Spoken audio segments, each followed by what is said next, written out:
नमस्ते फ्रेंड। दोस्तों, हमारे पास में जो भी डिप्रेशन से ग्रसित लोग आते हैं या डिप्रेशन से परेशान है, बहुत सारे में से वो हमसे बात करते हैं तो हमें एक ही चीज पूछते हैं कि मैं डिप्रेशन से 100% ठीक हो पाऊंगा या नहीं। लोग बाग बोलते हैं कि मैं 15 साल से डिप्रेशन की गोलियां खा रहा हूँ, 10 साल से मैं डिप्रेशन की गोलियां खा रहा हूँ और 6 साल से मैं डिप्रेशन की गोलियां खा रहा हूँ। गोलियां खाता हूँ, दवाइयां लेता हूँ, मैं थोड़ा ठीक होता हूँ, फिर से वापस जैसे ही दवाई छोड़ता हूँ या दवाई कम करता हूँ तो वापस से मैं डिप्रेशन में चला जाता हूँ। तो उनका एक ही प्रश्न होता है कि डिप्रेशन ठीक होता है या नहीं, 100% डिप्रेशन ठीक होता है या नहीं। हम बहुत परेशान हैं, हमें इस समस्या से, इस परेशानी से बाहर निकलना है। ये कॉमन क्वेश्चन होता है, कॉमन दर्द होता है जो डिप्रेशन से ग्रसित है। तो दोस्तों, आज हम इसी के बारे में इस वीडियो में बात करेंगे। मैं Bhupesh Pathak, life coach, hypnotherapist, NLP practitioner, psychotherapist. मैं दोस्तों आज आपको बताऊंगा कि डिप्रेशन है वो हमारे पर हावी हो जाता है, उसके बाद में हमें ठीक कैसे करना है।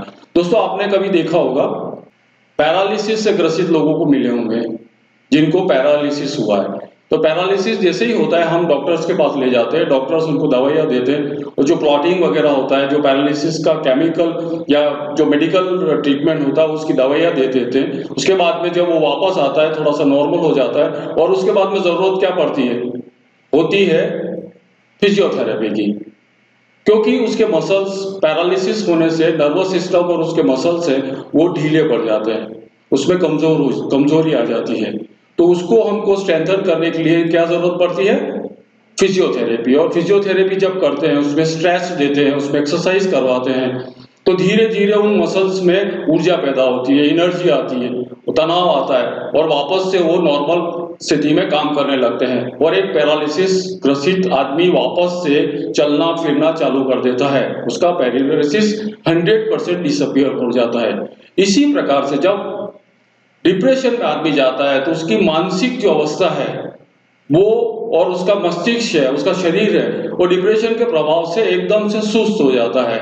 उसमें सुस्ती इस स्तर तक आ जाती है कि वो आदमी कुछ कर नहीं पाता है और वो अच्छे से सोच नहीं पाता है, अच्छे से कुछ काम नहीं कर पाता, किसी काम में मन नहीं लगता। इस तरीके से वो एक तरह से मेंटल पैरालिसिस हो जाता है उसको।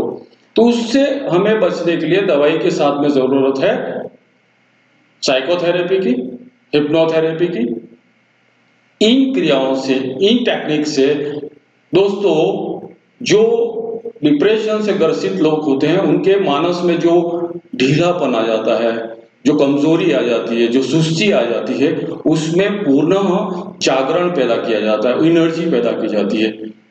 हिप्नोथेरेपी में उसको ट्रांस की अवस्था में ले जाके उसको एफर्मेशन दिए जाते हैं, गाइडेंस दिया जाता है जो उसका सबकॉन्शियस माइंड सुनता है और सबकॉन्शियस माइंड उसको वो एनर्जी उस कॉन्शियस माइंड में ट्रांसफर करता है और आदमी धीरे धीरे धीरे धीरे डिप्रेशन से बाहर आ जाता है।